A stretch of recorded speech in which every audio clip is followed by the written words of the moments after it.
राज्य के अंदर सौहार्दपूर्ण संबंध आसपास का रहने का क्या परिणाम आता है बताना चाहूंगा।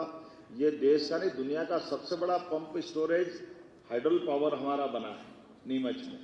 माननीय गृह मंत्री जी आपने माननीय उप मुख्यमंत्री जी है, उसके अंदर उन्होंने खुद ने कहा कि ये इससे पहले हमारा दक्षिण में हैदराबाद के पास बनाया था, तो 4 साल लगे थे हमको बनाने के, और अगर ये विदेश में बनता तो ये 8-10 साल में सारी परमिशन लेके होता, लेकिन मध्य प्रदेश में 2 साल से भी कम समय में हो गया।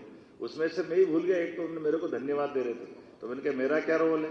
बोले आपका ये रोल है कि जब आप नीमच तरफ आए थे इंडस्ट्रियल समिट में मिले थे, तब हमने कहा था कि सर ये पंप स्टोरेज में एक ऊपर टैंक बनाना पड़ता है, एक नीचे टैंक बनाना पड़ता है। तो ऊपर का टैंक तो हमने बना लिया, अब नीचे का टैंक चूंकि चंबल का पानी वो गांधी सागर में रखा हुआ मंदसौर में, और वो चंबल का पानी का कंट्रोल तो राजस्थान सरकार के पास रहता है। वो पानी जब तक खाली नहीं करे हम बनाए कैसे नीचे, और अगर नीचे नहीं बनाएंगे तो वो पंप स्टोरेज चालू कैसे होगा। तो मैंने मेरे से निवेदन किया, मैंने वहीं से फोन लगा दिया माननीय मुख्यमंत्री भजन लाल जी को कि जरा ये चंबल का हमारा एक प्रोजेक्ट बिगड़ रहा है, आप अगर पानी कम कर दोगे तो हमारा काम हो जाएगा। मुझे इस बात के लिए आनंद भी आया कि उन्होंने कहा भैया जब आप पीकेसी योजना के लिए 20 साल से राजस्थान मध्य प्रदेश के झगड़े खत्म करके आप हमको पानी दोगे तो ये मदद क्यों नहीं करेंगे आपकी। उन्होंने कहा चंबल में हम पानी कोटा में रोक लेंगे और आपका ये पानी का उपयोग आप कर लो, हम पानी कम कर देते हैं। उनने 15 दिन के अंदर पानी कम कर दिया, और इसका फर्क ये पड़ा कि जो प्रोजेक्ट 4 साल में पूरा होने वाला वो 2 साल में पूरा हो गया। तो ये कम से कम सरकार की व्यवस्थाओं में सजगता के साथ दूरदेशी व्यवस्थाओं के आधार पर जोड़ने का। कई प्रधानमंत्री जी को धन्यवाद कि अपने जन्मदिवस के अवसर पर 7 पीएम मित्र पार्क में सबसे पहले हमारा पीएम मित्र पार्क का हमने न केवल भूमि पूजन किया बल्कि उसी दिन हमने भूमि आवंटन भी कर दिया। हमारे पीएम एक्सीलेंस कॉलेज नई शिक्षा नीति के बलबूते पे लगना, ये भी घोर आश्चर्य की बात। कहाँ 1956 से लेकर 2002-3 तक 5 मेडिकल कॉलेज थे, लेकिन आज मेडिकल कॉलेजों की एक तरह से श्रृंखला बन गई लंबी। हमारे पैसे कितने बचे, इसलिए मेडिकल कॉलेज के लिए मेडिकल एजुकेशन अलग मंत्रालय और मेडिकल का मंत्रालय अलग, हमने ये दोनों को मिलाकर एक किया।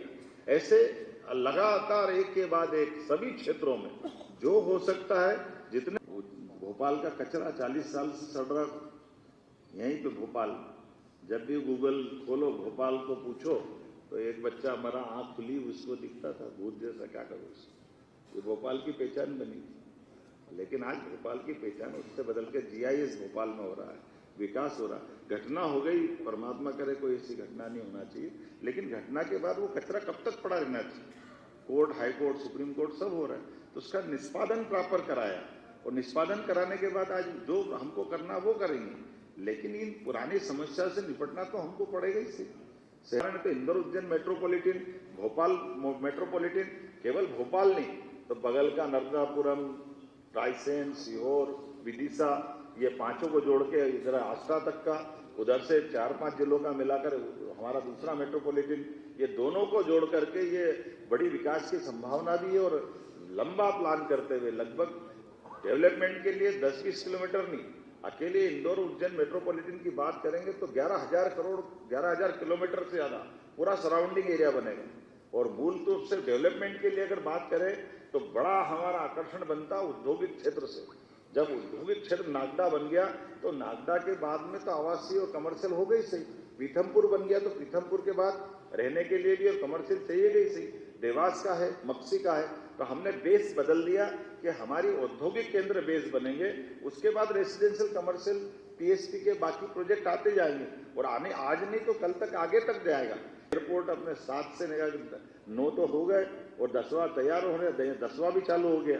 और माननीय गृह मंत्री जी को भी, जिन्होंने हमारे मोबाइल नेटवर्क के टावर और तमाम प्रकार के इलेक्ट्रॉनिक संसाधन अच्छे से अच्छे कैसे स्थापित कर सकते हैं, उसकी मदद भी की, उसका भी बड़ा लाभ मिला हमको। पुलिस की बटालियन भारत सरकार की भी मिली, और राज्यों के अंदर परस्पर कोई दल की सीमा नहीं। कई जगह आंध्र में हमारी सरकार है लेकिन तेलंगाना में नहीं है, तो कोई बात नहीं, कांग्रेस की सरकार हो किसी और दल की सरकार हो, लेकिन समान रूप से नक्सलाइटों के खिलाफ जो मूवमेंट बनाया उसका बड़ा लाभ मिला। तो पीकेसी पार्वती काली सिंह चंबल योजना का शुभारंभ ये नए युग की सूत्रपात है। जब दो राज्यों के बीच सालों से झगड़े चलते हैं हाई कोर्ट सुप्रीम कोर्ट में, और कई बार तो हिंसक घटनाएं हुई दक्षिण के राज्यों में, लेकिन परस्पर सौहार्दता के बलबूते पर राजस्थान में भी पानी पहुंचेगा, मध्य प्रदेश भी पानी लेगा, और हमारे इस क्षेत्र के अंदर पीने के पानी की, सिंचाई की, उद्योगों की रचनाओं को पानी के माध्यम से डेवलपमेंट करने की पूरी फ्रीडम मिल रही है। तो ये नदी जोड़ो अभियान और एक सिलसिला चालू होता तो फिर कहाँ तक रुकता है। कितना अच्छा लगता है कि और 2004 तक जब सिमस्त हुआ तो छिपरा जी के जल में स्नान करने जो साधु संत सहित धार्मिक श्रद्धालु आए, उन्होंने गंभीर के पानी में स्नान किया। गंभीर छिपरा जी से लगभग 20 किलोमीटर दूर से पानी लेके लिफ्ट करके आए और उसमें स्नान कराया। स्नान तो हुआ, कुंभ भी हुआ, सिंहस्थ भी हुआ, लेकिन मन में भाव कचोटता रहा कि ये अपन किस जल से स्नान करा रहे हैं। साधु संतों को तो मालूम नहीं, लेकिन हमको तो मालूम। 2016 में हमने नर्मदा जी में स्नान कराया। तो ये बात सही है कि नर्मदा जी के टाइम छिपरा लिंक की योजना में नर्मदा का मिलन हुआ, तो ये संदेश तो था। तो कई संतों ने मजाक में कहा भी कि अगर हमको यहाँ आके स्नान करना है उज्जैन में, तो फिर तो ओंकारेश्वर में ही कर लेना चाहिए, क्योंकि ये तो कुंभ सिंहस्थ तो उज्जैन में हो रहा है, जल तो आप नर्मदा जी का दे रहे हो। तो ये बात सही थी। मैं इस बात के लिए धन्यवाद देना चाहूँगा हमारे इरिगेशन डिपार्टमेंट के लोगों को, जिन्होंने इस चुनौती को लिया और हमने इस सिंहस्थ में छिपरा जी के जल से स्नान करने का प्रबंधन कर लिया। चुनौती तो कई थी, मैं ये पढ़ी हुई लिखी हुई भाषा नहीं बोल रहा हूँ, ऐसे ही मुँह से ही बोल रहा हूँ। आपको ध्यान में आएगा कि हमने कहा कि भाई छिपरा जी कोई बर्फ का ग्लेशियर नहीं है कि ऊपर से पानी बह के आ जाएगा। हमारे सामने चुनौती छिपरा जी बरसात के पानी में जो धारा बनती है उससे पूरे साल काम चलाना पड़ता है। तो फिर योजना बनी कि इस बरसात के पानी के समय पानी को लिफ्ट करके एक बड़ा तालाब बनाए। तो बड़ा तालाब हमारा उज्जैन के पास बनाया, उसकी क्षमता इतनी बड़ी कि वो पूरे साल फिर प्रवाह के माध्यम से छिपरा जी में जल पहुंचाएगा। तो ये लगभग 800 करोड़ की योजना बनी, जिसके आधार पर अब छिपरा जी के जल से छिपरा जी में लोग स्नान कर पाएंगे। पूरे एक राज्य के अंदर भी 2 नदी जोड़ो अभियान चलना चाहिए। तो एक राज्य के अंदर गंभीर और खान नदी को जोड़ने का प्रोजेक्ट बना, जिसके कारण से उज्जैन से लगभग 15 किलोमीटर दूर पानी को शिफ्ट करके डाउन स्ट्रीम में गंभीर के ऊपर गंभीर का डैम बनेगा, नीचे गंभीर का पानी सूखी नदी में जाएगा, तो वहाँ सिंचाई करके लोग उस पानी का किसान उपयोग करेंगे और ये गंदा पानी मिलने से छिपरा जी का रुकेगा। एक नहीं कई प्रयोग हमने और किए।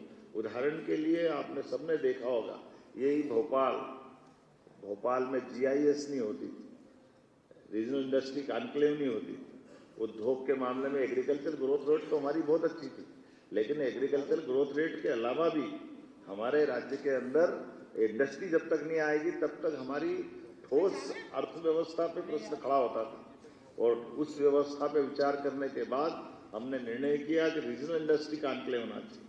तो छोटे छोटे संभाग केंद्रों पर, मानता हूँ ग्वालियर जबलपुर तो बड़े थे, भोपाल भी बड़ा था, लेकिन इंडस्ट्री कॉन्क्लेव पहली बार हुई। कई लोग आश्चर्य जब हम कर रहे थे कि बड़े बड़े उद्योगपति आकर के कहते ग्वालियर में हम पहली बार आए, जबलपुर पहली बार आए।